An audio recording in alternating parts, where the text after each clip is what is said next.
Today's headline is Lucky Tom. The subheadline says, A Secret Worth Knowing. It says, Tom Spooner was the luckiest dog in the world. At least so said his old cronies. He began like a poor mechanic, they would say, without a cent in the world, without a whole shirt to his back, half a shoe to his feet, and nothing but his hands to work with. And yet Tom Spooner is one of the most wealthy and influential men among us. What a lucky dog that Tom Spooner has been.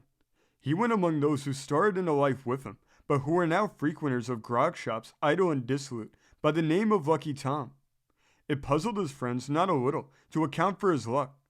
He had no rich relations, and though not extravagant, was liberal. He was no skinflint.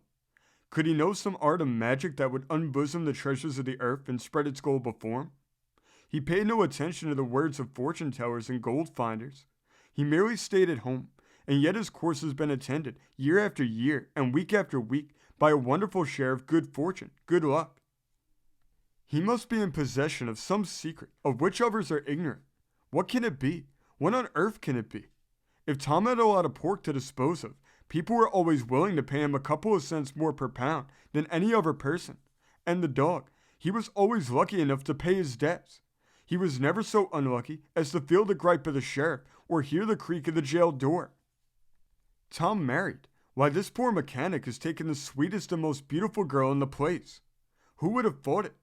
What a confounded lucky dog Tom is. He must have got the girl by magic. And then Tom's garden was the picture of neatness. The fences were never known to blow over, as did his neighbors. His land was rich, while that of his very next door neighbors would hardly produce anything but weeds. What does Tom put into his land? How he rises one step after another. If there's an important station to be filled, why Tom Spooner was always the man. He could get a note discounted at the bank without security. If any question between neighbors was to be settled, why Tom, Lucky Tom, was always sure to be called in as umpire. And now I think of it, says one, I never knew Tom to speak an ill word against his neighbor, which shows plain enough that there are many in the secret, and therefore that he dares not utter a word to their prejudice. He never drinks, because to be sure, if intoxicated, someone will snatch the secret from him. He had learned his wife the way too. They both had the secret. He says nothing art of his acquaintances. He goes to church regularly, but that is for mere appearance sake. He pores over books when he can find time. He must be learning something more of his art of getting rich. He is laying up treasures. And then he has always a lamp in his workroom light, and he is always the first up in the house, which furthermore shows that Tom's mind is always bent upon the secret. He can't find time to take a glass with his old cronies at the grog shop. He must have a secret worth knowing.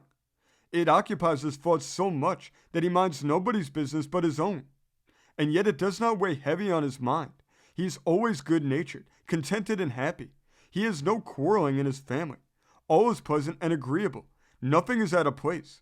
Strange, said these wiseacres, that Tom Spooner, that poor mechanic, who began with nothing, of whom everybody prophesied that he would come out very poor, and who believed nothing of it, but stuck to his work, should have been so fortunate, so lucky in life. Up early, late to bed, ever to work with hands or head. He must have a secret worth knowing. Ah, lucky dog, lucky Tom. What can his secret be? Reader, what can his secret be? This article originally came from the Claremont Spectator. This story came from the great state of Illinois, being reported in the Sangamo Journal of August 22nd, 1835. Thank you for joining us today. If you want to continue to uncover all of America's lost and forgotten history, then remember before you leave to hit the subscribe button, hit the notification bell, and remember to like and comment below. And we will see you next time on Americana Archives.